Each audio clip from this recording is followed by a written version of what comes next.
high. I am the inspiration that led success soar high.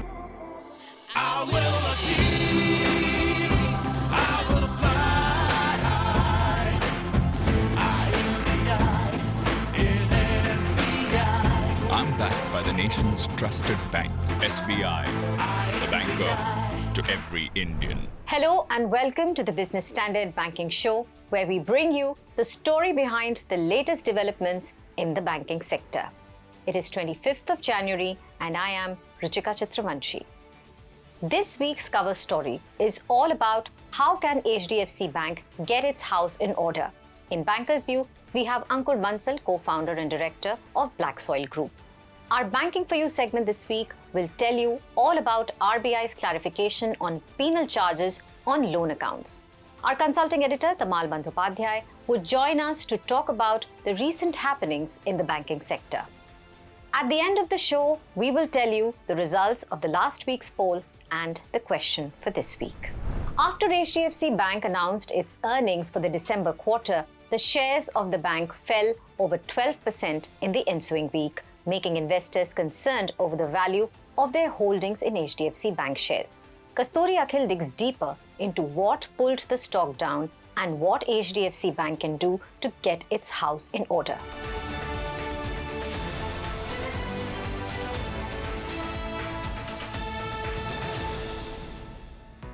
India's largest private sector lender, HDFC Bank, was in a tight spot last week as its shares tumbled over 12% after the bank reported its quarterly earnings for October-December on 16 January. The slump in stock price happened even though the bank reported strong profit growth in the quarter and also exceeded expectations with regard to net interest income. HDFC Bank reported a net profit of 16,372 crore rupees in the December quarter, as against 15,976 crore rupees in the quarter ago period on a standalone basis. Then what exactly went wrong? Although HDFC Bank's net profit met expectations, its net interest margin or NIM declined. Net interest margin is the difference between interest received and interest paid. It thus serves as a measure of profitability for financial institutions. The net interest margin for the bank came in at 3.4% in the December quarter against market estimates of 3.6%, which spooked the markets. For nearly 20 years, HDFC Bank led the list of top NIM earning banks, where it consistently earned 4% margins. Experts believe this is primarily because the HDFC Bank merger that became effective on 1st July 2023 is still undergoing teething problems. Since HDFC was a housing finance company, its primary source of funding was high-cost fixed deposits. However, in HDFC Bank's case, low-cost current accounts and savings accounts accounted for the bulk of its liabilities, while high-cost borrowings were just 8% of the bank's liabilities a year ago. After the bank's merger with HDFC, high-cost borrowings like fixed deposits now account for nearly 21% of HDFC Bank's liabilities. As a result, the merged entity had to naturally shell out higher sums of interest, leading the margins to compress. The bank had acknowledged the blip in its NIM growth while announcing its July-September earnings, saying that the margins would improve over a period of time. Yet the market reacted otherwise. Industry expert Ashwin Parekh explains why.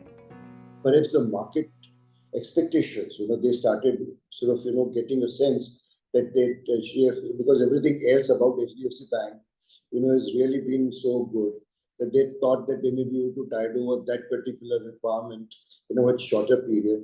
It's not actually the case, basically. It doesn't happen just like that. Because you had a huge advantage of the CASA deposits on one side, the NBFC deposits on the other. But as a merged entity, those advantages may not be available. It takes you a while. Investors expected that NIM improvement would take less time, especially after the bank had reported less than 4% NIM in the July-September quarter as well. Banking experts point out that the bank's deposit growth has slowed down significantly and that the deposits need to grow 3 to 4% higher than credit growth to bring down the credit deposit ratio. Currently, the lender's credit deposit ratio is at 110% as loans continue to outpace deposits. The HDFC Bank management attributed weaker deposit growth to an overall liquidity deficit in the banking system. Moreover, according to experts, the fall in HDFC Bank's stock price was not solely a result of its quarterly results. The hardening of US Treasury yields also weighed on sentiment and further triggered the bank's share sell-off. Going forward, will things change for the private lender? Investors do have always considered HDFC Bank, investment in HDFC Bank, and as something which they hold dearly, basically. So, and then of course it has showed consistently with good performance. I don't think, and this is a temporary phase, I don't think this may last for longer. And the market will also start taming its expectations in the next quarter, perhaps. But in the longer run, I would certainly say after about 3 to 4 quarters, I would certainly say that the investors will certainly be very well rewarded. Experts thus believe this is just a blip and the market will soon calibrate its expectations. Many brokerage firms also expect the Reserve Bank of India to take certain measures to ease the ongoing tightness in banking system liquidity, which in turn could help with the deposit accretion problem. Experts are perhaps right that it would take some time for the merged entities' deposits to increase significantly, and the market indeed has to recalibrate its expectations from HDFC. On to our next segment. In an exclusive conversation with Business Standard's Raghu Mohan, Ankur Bansal, co-founder and director of BlackSoil Group, shares why the regulatory interventions and ongoing consolidation means a win-win for the fintech ecosystem and more.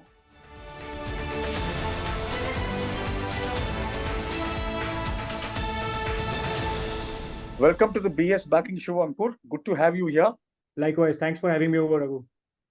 First things first, what is your sense of the funding winter and the outlook for 2024? The funding winter is very much real, and I think it is like any cycle that we're going through. Outlook for 2024 remains that it is going to be very calibrated in terms of the performance for the overall ecosystem. But I think this is something which was really needed for the growth of the the way the businesses were growing in the startup space. We all know.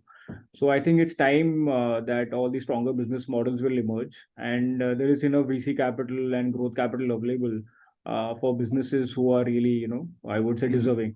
So I don't see a challenge in that. Of course, it means a lot of pain in the short term, but I think long term for the overall ecosystem, it cannot be something better. I think the listed stock market has been a good barometer for the startup success. If the businesses start showing profitability, I think there is enough and more appetite for well-deserving businesses. What will be the key themes playing out for fintechs on the regulatory and governance fronts? I think fintech is going through a lot more, I would say, challenges versus the outside of the other startup ecosystem, right? Because many new business models emerge, and now obviously the regulatory people are playing the catch up. But I think whatever they are doing is again good for the overall ecosystem, because there was absolutely no control over the kind of some of the practices that were going on. And we know that our regulators that way think very well about the overall health of the economy. And there were too many practices which were not under control. So I think the entire regulations which are coming around the fintech space, so that the fintech sector itself can grow with clarity, because otherwise everybody had their own interpretation, which doesn't really work well in the long term. So we'll keep seeing, I think, more and more clarity coming in from areas people need more guidance on. But finally, it will result in the growth of the overall ecosystem. And again, it comes down to the same funding winter. Weaker business models will see challenges, which we're already seeing happen. Because finally, it's in lending business, credit losses are very critical to maintain, right? Asset quality is very important to maintain. And banks have been able to really adopt technology over a period of time. So I think it's that way a win-win for the overall ecosystem. How do you see all of this playing out in the bank fintech partnership model?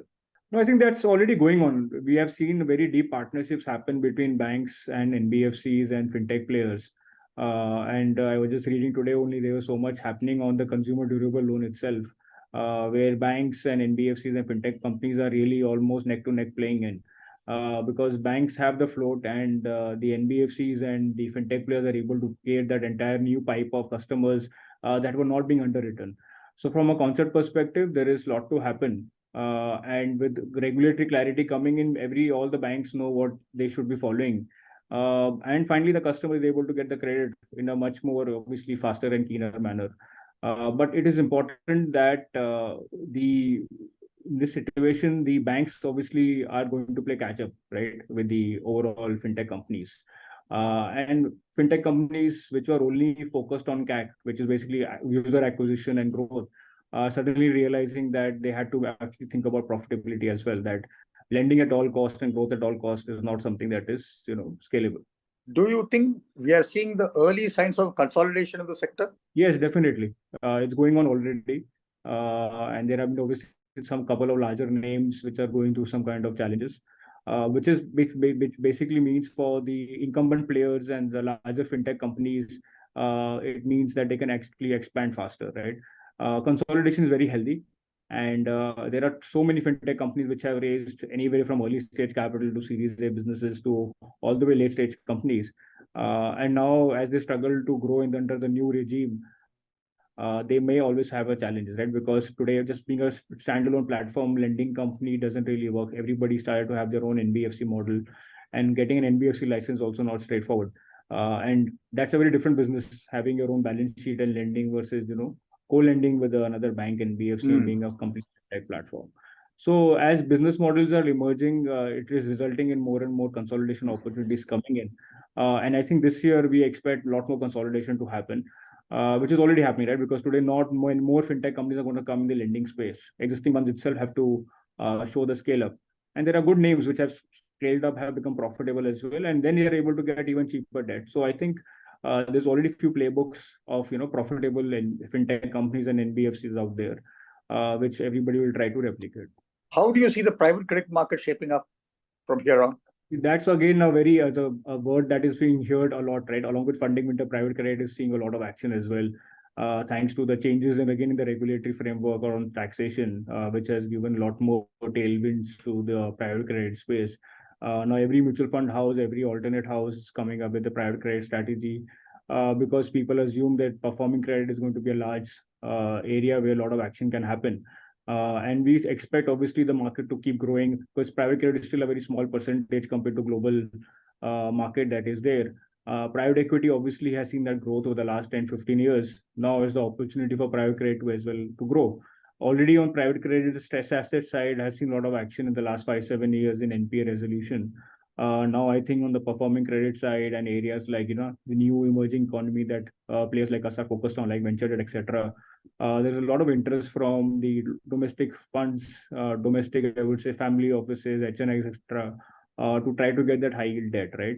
And with the economy doing well, there is going to be always various scenarios where banks cannot fund, where traditional lending norms may not work out, and private credit funds can take a lot of opportunity out there in terms of growth. Whether it's domestic capital, whether it's foreign capital, everybody is now looking at this very closely. People are able to raise funds, deployment opportunities are also there. And of course, as any cycle will go on, there will be many players in that. Then finally, the underwriting will decide which players will able to continue to scale and grow. And before I let you go, can you give us a sense of your ambitions? We like to sort of, keep our head low and keep executing. I believe that is very important in the lending space. We have almost grown, I would say, as a overall business. We were like a 50 crore AUM in 2013, 2014. Today, we are managing over 2,300 crores. So in the last 10 years, we have grown quite well. And of course, the opportunity for us to again keep replicating the similar kind of growth in the next 5-7 years. As the economy is going to grow, the GDP is going to grow, we have to play a sort of an important role in that. So it is all about, finding the right opportunities, having the support from the local LP ecosystem, possibly even raise global capital, and try to see that our clients, which are actually growing, there's a lot of need for debt capital, who is able to solve for problems which the domestic banks, etc., cannot solve for. And that's where big opportunity comes for us, right? So we have been growing 20-25% every year. And we would like to maintain that growth. I think if we were able to do that growth, that should not be challenged in terms of the size. I think we have to survive multiple headwinds that come our way. I think, as we have discussed in this conversation so far, a lot of regulatory challenges happen which nobody foresees, right? So you have to ensure that the client you're working with, the borrowers you're working with, are working on a very robust balance sheet, right? And there will be more and more cycles coming our way, which nobody can predict. And it's important that at that point of time, very, very conservative underwriting, structured way of looking at things, very, very threadbare analysis of businesses is critical. And how we learn from that and learn from our mistakes and not repeat the mistakes is going to be as well critical. Ankur, it was wonderful having you on the BS Banking Show. We look forward to having you again. Thank you, Raghu. Thanks for your time. Lovely to be here. After that very insightful chat, we now move on to our Banking for You segment. The Reserve Bank of India recently notified new rules on penal charges that can be imposed on loan accounts. Earlier this month, the central bank clarified the charges and its fair lending practices. Let us understand the new rules in this story.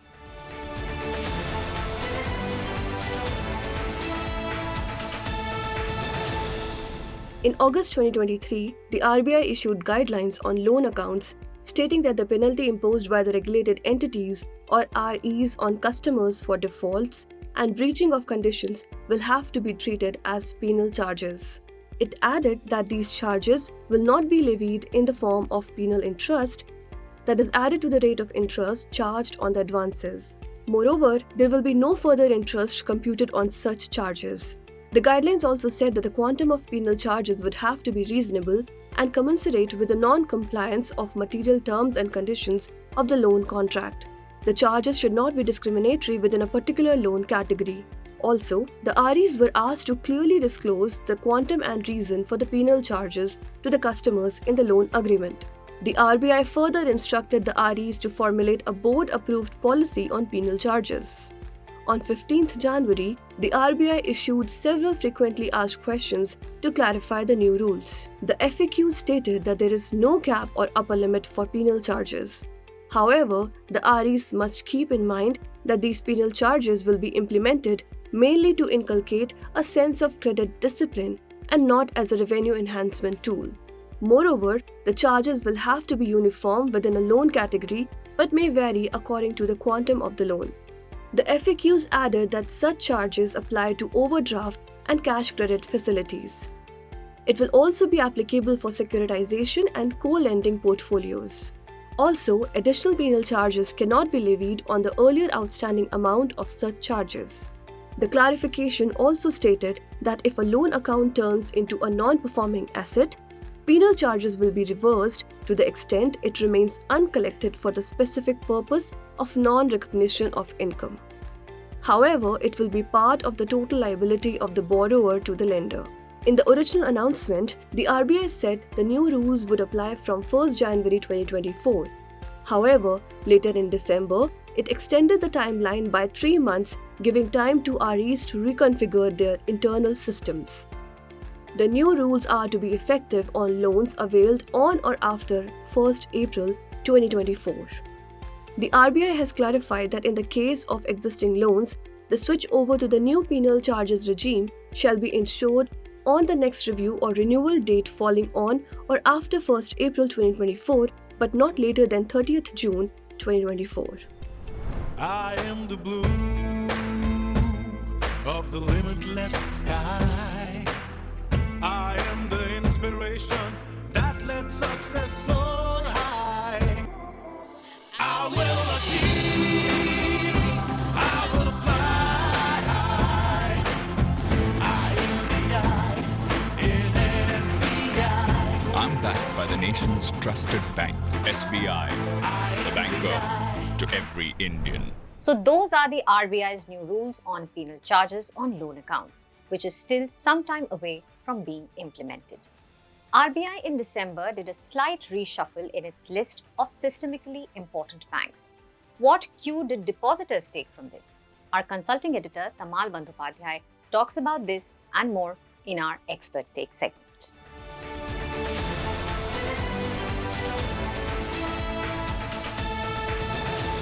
Hi Tamal. Welcome to the Business Standard Banking Show. This week in your column, I read you've written about the systemically important banks. Now, the subject itself is not new, and RBI has been talking about systemically important banks for some years now. So, what was the trigger for you to touch upon this topic? That's the first question. Very smart, Ruchika. Yes, this is not a new thing. It's, I think, for the seventh time, Reserve Bank of India has come out with a list of systemically important banks. The trigger is, over the year end, I would not say flooded, but there are many messages and many phone calls from people I know and don't know, asking me whether their money is safe in Bank A, Bank B, Bank C, Bank D, etc., etc. Those banks which are not part of this list of three, which are systemically important banks. So that's what I thought. Let me write a column, explain what it is, and how do you see depositors, the other banks. Tamal, now that you've said that there were concerns among people, for our viewers as well, can you then explain what are these banks and why depositors don't need to worry about if their deposits are not in these banks? Well, it's the systemically important bank has actually replaced the concept of too big to fail, and again, the Lehman Brothers collapse was the sort of trigger, because once you become too big to fail, your advantage is this for the entity is this: you can access money both in terms of, say, NCDs, bonds, of course, deposit. That is, with bit of an ease. For you, it's far easier than other banks. But then, there is a moral pressure on the government to step in for the rescue if such an entity falls too big, because it's too big to fail. And that also may encourage these entities to take higher risks. So, which is why that was the origin of the concept of systemically important banks, to replace the concept of too big to fail. And it's an international practice now. Globally, the JP Morgan tops the list. And in India, State Bank of India, and then HDFC and ICICI Bank. So these banks actually, to Reserve Bank of India here and globally other banks as well, as I said, is this: they need to have more capital. I'm not getting into the technicalities. They need to have more capital to support their growth and to support their size, so that the government does not need to come in for the rescue for any one of them if they fail. So it's not that they're too big to fail. They are systemically important banks, and to remain so, and because they're so big, they're treated in a different way. They're different from other banks. They would need little more capital. I'm not getting into all the technicalities. Little more capital. So the top, which is the top tier, there's no Indian bank there, and the top tier globally also there's no bank there. But SBI, among the Indian banks, SBI is the most important bank, followed by HDFC, followed by ICICI, and globally JP Morgan is the most important bank. Of course. But it does not mean that your money, my money, is not safe with any other bank. All banks are safe, and not cooperative banks I'm talking about. Scheduled commercial bank, not a single bank has been allowed to fail since economic liberalization in the 90s. Absolutely. Now, we're talking about banks, and it's the results season, and we've had some important bank results that have come in. What are some of the macro trends that you are seeing emerging from these results? Thanks, Ruchika. Before the macro trend, let me tell you one micro story, which is well known now, the story of HDFC Bank, the margin pressure. I think HDFC, because of the size, finding it difficult, the growth in deposits need to be much higher to keep pace with the credit growth. So it has to find its ways to manage it. Now, if you leave that apart, that's of course is the macro story for the entire industry. But quickly, what are the trends that we are seeing for the banks earning this session, December quarter? One, of course, the so-called AIF, Alternate Investment Fund. They are, because of RBI insistence, the banks had no choice but to provide for it. So that has eaten into their profit to some extent. Second, you will find that of course, the credit growth is continuing, but deposit growth is not keeping pace with the credit growth. So the CD ratio is going down, going up for many banks, and they need to figure out what's to be done. I mean, they need to raise capital for money, not substituting deposits. Capital has a different cost, higher cost, but they need to go for that. And of course, they need to focus on their deposit growth. Otherwise, they need to rein in their growth. And finally, the margin pressure, which is the story for the entire banking system, I would say. The deposit growth is not keeping pace with credit growth, and the cost of deposit also is going up. As we see that the saving community is exploring the other investment avenues, including direct equity exposure, apart from mutual fund and other things. And within the deposit growth, the structure is changing. The low-cost CASA is going down. FD, which is more expensive, is going up.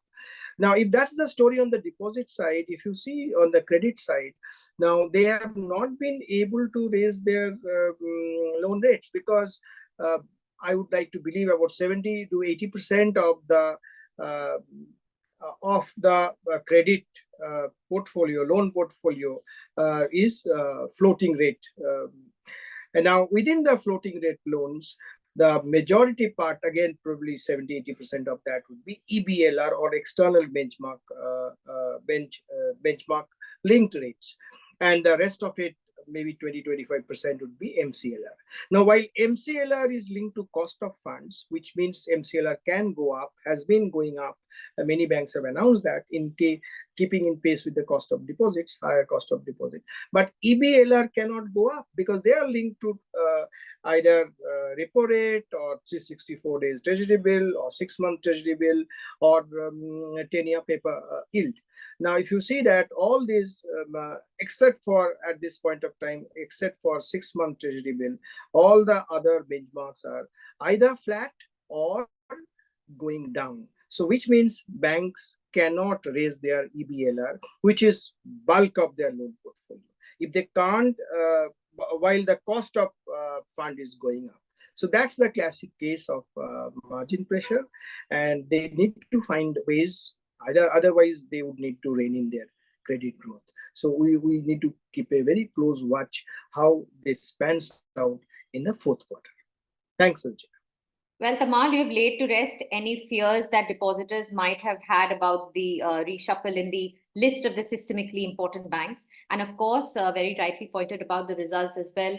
NIMs are under pressure, and we will continue a watch on this evolving situation. Thank you so much, Tamal, for joining us today. We will see you next week. It is time now for our poll results.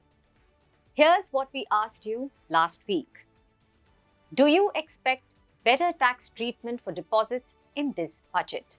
65.9% of our respondents said yes, they are expecting better tax treatment, while 34.1% said no, they are not expecting a better tax treatment.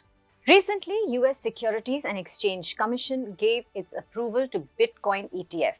Back home though, RBI Governor Shaktikanta Das has warned investors about the risks associated with crypto market and its palpable threat to currency. But we want to know what you think.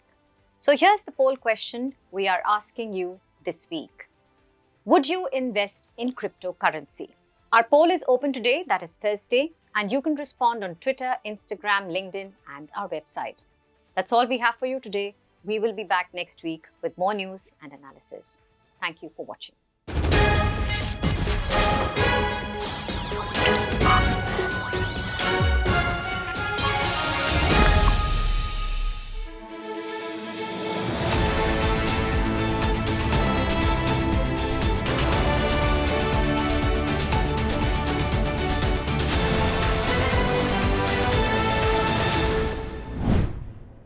If you like this video, share it and subscribe to Business Standard.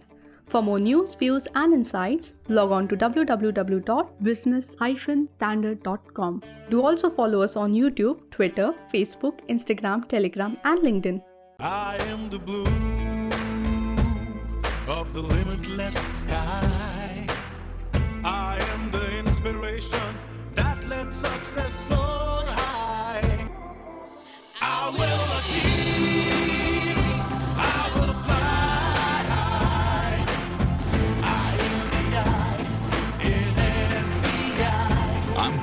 the nation's trusted bank, SBI, the banker to every Indian.